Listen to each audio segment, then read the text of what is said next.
হয় আমার পান্টাররা, টেস্টোস্টেরন স্টাডসরা, সেই সব ম্যাসকুলিন পুরুষরা যারা ম্যাসকুলিনিটিকে রেসপেক্ট করো আর ম্যাসকুলিনিটিকে সেলিব্রেটও করো। আজকে আমি একটা বিস্ফোরক বিষয় নিয়ে এসে গেছি। আজকে ধামাকা করব একটা। আর আজকে পশ্চিমবঙ্গে নির্বাচন যখন ঘোষণা হয়ে গেছে তখন এই বিষয়টা খুবই রেলিভেন্ট এবং এটা খুব প্রাসঙ্গিক, কেননা সমস্ত দলই প্রায় কম বেশি তাদের প্রার্থী তালিকা ঘোষণা করে দিয়েছে এবং যে প্রার্থীরা আছে তারা এরকম হাত জোড় করে দাঁত কেলিয়ে তোমাদের সামনে ভোট নিতে আসবে। ঠিক আছে, তো এবার এই যে ভোট নিতে আসবে যখন,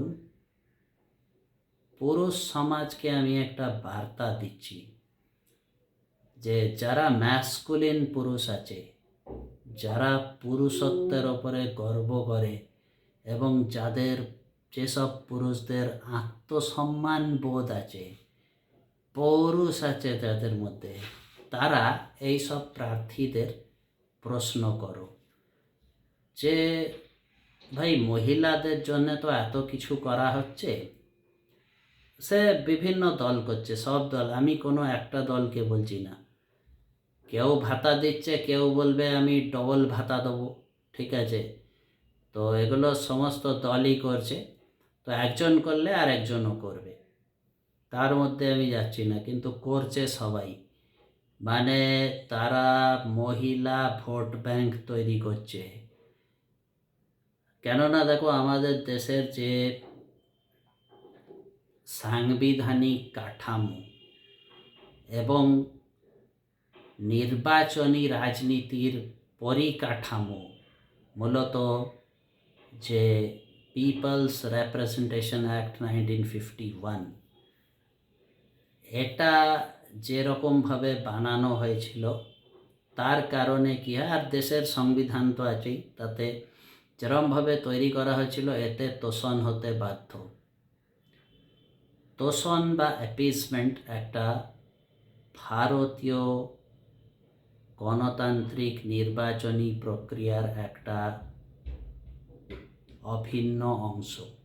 তাই জন্য কোথাও দেখবে মাইনরিটি অ্যাপিসমেন্ট হয়, কোথাও মেজরিটি অ্যাপিসমেন্ট হয়। এখন একটা নতুন ট্রেন্ড হয়েছে ওম্যান অ্যাপিসমেন্ট। ঠিক আছে, ওম্যান অ্যাপিসমেন্টের কারণটা কি? কেননা দেখো, এটা ফেমিনিস্টরা আর যারা আছে, এটা একটা গ্লোবাল ফেমিনিস্ট মুভমেন্টের একটা অংশ ছিল মাত্র, এবং এটা গ্লোবাল ফেমিনিজম ট্রেন্ড যেটা আছে, যেটা মূলত 1930-এর দশকে আমেরিকা থেকে স্টার্ট হয়েছিল এবং রকফেলার ফাউন্ডেশন এটাকে পুরোপুরি ফান্ড করেছিল তাদের নিজের স্বার্থে, এবং এর পেছনে অনেক ইতিহাস আছে, সেই ইতিহাসে আমি এখন যাচ্ছি না। কিন্তু আমাদের দেশে যেটা ভারতবর্ষে হয়েছে, 1970-এর দশক থেকে এটা একটুখানি মোমেন্টাম ধরেছিল, তারপরে 80-র দশকে, 90-এর দশকে একেবারে যাচ্ছে তাই অবস্থা হয়েছিল। তারপরে পুরুষদের বিরুদ্ধে এই যে আইনগুলো আছে, মানে একপাক্ষিক যে পুরুষ বিরোধী আইনগুলো মহিলাদের দেওয়া হয়েছে, সেগুলোকে তারা অস্ত্র হিসেবে ব্যবহার করে নানান রকম কেসে সেগুলো ব্যবহার করা হয় হিসাব করার জন্যে। মানে কীরকম, টু সেটেল দ্য স্কোর। মানে হয়তো কোনো মহিলার প্রপার্টিতে অংশ দরকার, বা তার লোভ হয়েছে, সে টাকা পয়সা, তার একটা লামসাম কিছু চায়, সে কোথাও থেকে জেনেছে কিছু একটা, সে টাকা সোর্স, তো সে একটা পুরুষকে ফাঁসিয়ে, মানে একটা আইন অপব্যবহার করে তার কাছ থেকে তোলা, এটা বেসিক্যালি হচ্ছে তোলা, এক ধরনের এক্সটর্শন, এবং এটাকে সুপ্রিম কোর্ট একাধিকবার বলেছে যে দিস ইজ লিগ্যাল টেররিজম। এবার লিগ্যাল টেররিজম যখন হচ্ছে, তো কাউন্টার টেররিজমও হওয়া উচিত। তো তো কাউন্টার টেরোরিজমের জন্য পুলওয়ামা হলে সার্জিক্যাল স্ট্রাইক হয়ে যাচ্ছে, ঠিক আছে। তো বিজেপি এটাকে খুব গর্ব করে তো বলে, অবশ্যই বলা দরকার, মানে এটা দেশের একটা জাতীয়তাবাদের বিষয়, এটা শুধু বিজেপি বলে নয়, যে কোনো দলেরই বলা উচিত যে ভাই কি মানে এটা গর্বের ব্যাপার দেশের অপারেশন সিন্দুর করেছে, ঠিক আছে। এটা নিয়ে কোনো রাজনীতি হওয়া উচিত না আমি মনে করি, এবং এটা ঠিক আছে, এটা হয়তো বিজেপিও বলে, বিজেপি কেন তৃণমূলও গর্ব করতে পারে এটা নিয়ে, ঠিক আছে, এটা কোনো নেই। কিন্তু আমি একটা কথা বলছি যে এটা তো একটা কাউন্টার টেরোরিজম মেজার, আর সুপ্রিম কোর্ট যে এই ধরনের ডোমেস্টিক ভায়োলেন্স অ্যাক্ট 2005 বা 498 এর মিসইউজকে 99-98% of the cases are false, মানে সেগুলো কোনোদিনও প্রমাণিত হয় না।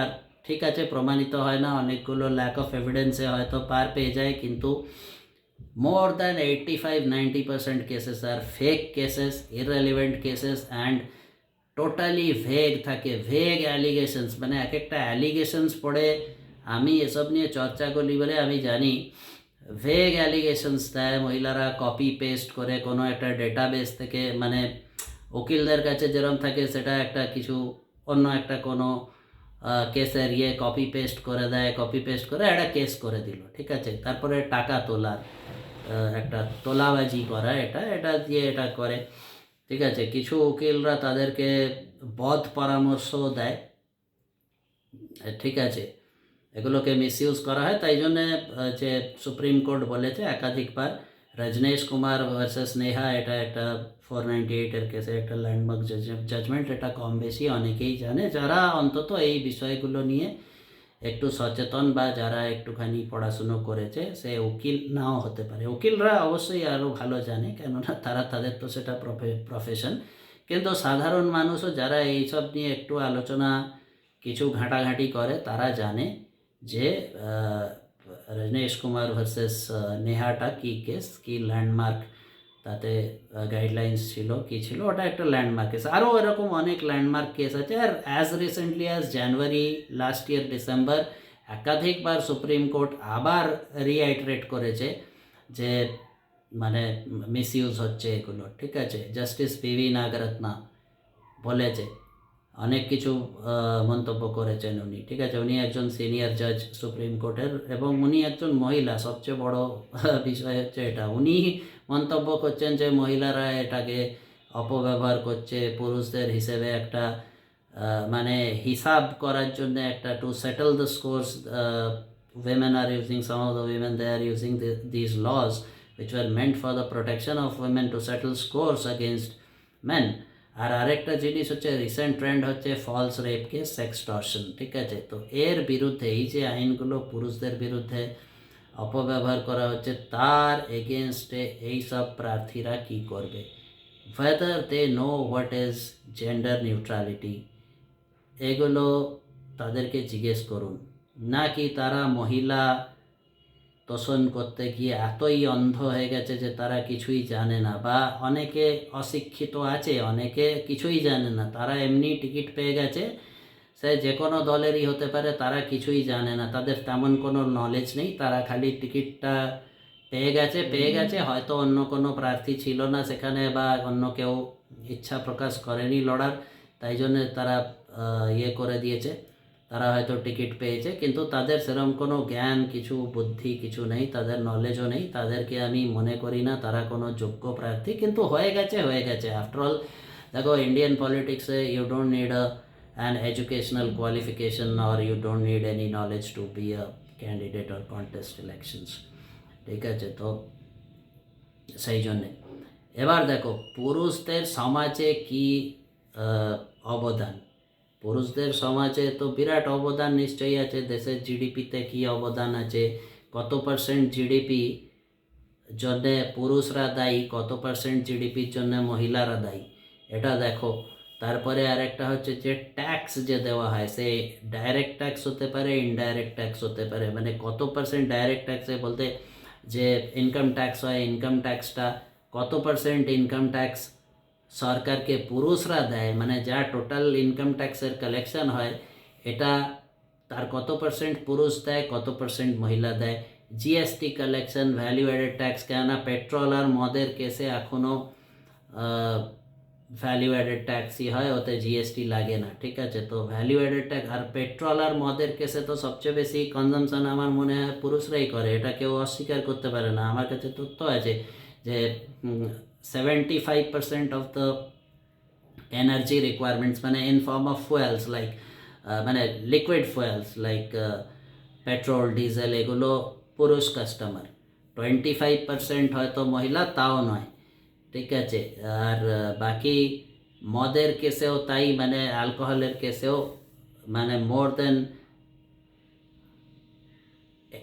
or close to 80% of the customers are men, 20% are women. তো 80% কাস্টমার যখন মেন আছে, তো 80% যে রেভিনিউটা হচ্ছে, তার মানে 80% জিএসটি কালেকশন, ভ্যাট কালেকশন যেটা হচ্ছে বা এক্সাইজ কালেকশন হচ্ছে অ্যালকোহলের কেসে, সেটা পুরুষরা দেয়, ঠিক আছে। পুরুষরা খরচা বেশি করে, তো তারা তারা কামায় বেশি, খরচা বেশি করে, তাই জন্য তারা করে। আর মহিলারা কি করে, মহিলারা তাদের কন্ট্রিবিউশন কত আছে, ঠিক আছে। কিন্তু আমি বলছি না মহিলাদের জন্য কিছু করো না, মহিলাদের জন্য করো, ঠিক আছে, আমার তাদের ভাতা দিলেও কোনো আপত্তি নেই, কিন্তু পুরুষদের জন্য কি করবে সেটা বলো।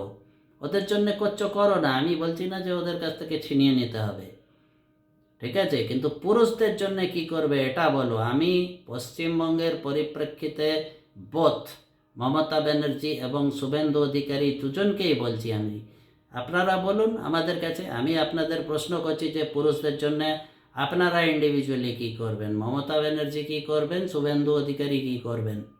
পুরুষদের তো অনেক অবদান আছে সমাজের প্রতি, তো এরম করে তো হতে পারে না যে পুরুষ শুধু নিজের ইয়ে দিয়ে যাবে আর তারপরে পাবে তো কিছু না, উল্টে এই সব উল্টো পাল্টা 498A, ডোমেস্টিক ভায়োলেন্স 2005, এইসব আইন করে পুরুষদের প্রতারণা করার চক্রান্ত। আর আমি বলছি বিভিন্ন দলের, আমি নিজে জানি বিভিন্ন দলের বিভিন্ন স্তরের নেতা, মানে সে বড় থেকে আরম্ভ করে একদম মেজো সেজো ছোট ন পর্যন্ত পুরো একদম সে লাইন একদম মানে একদম এন্ডের যে সবচেয়ে বুথের যে নেতা আছে, এরকমও অনেক লোক আছে যারা ফলস কেসে ফেঁসে রয়েছে, 498-এ ফেঁসে রয়েছে, ডোমেস্টিক ভায়োলেন্স 2005-এ ফেঁসে রয়েছে, তাদের ওপরে কিছু কেস চলছে, কেস চলেই যাচ্ছে 5 বছর 10 বছর ধরে করছে।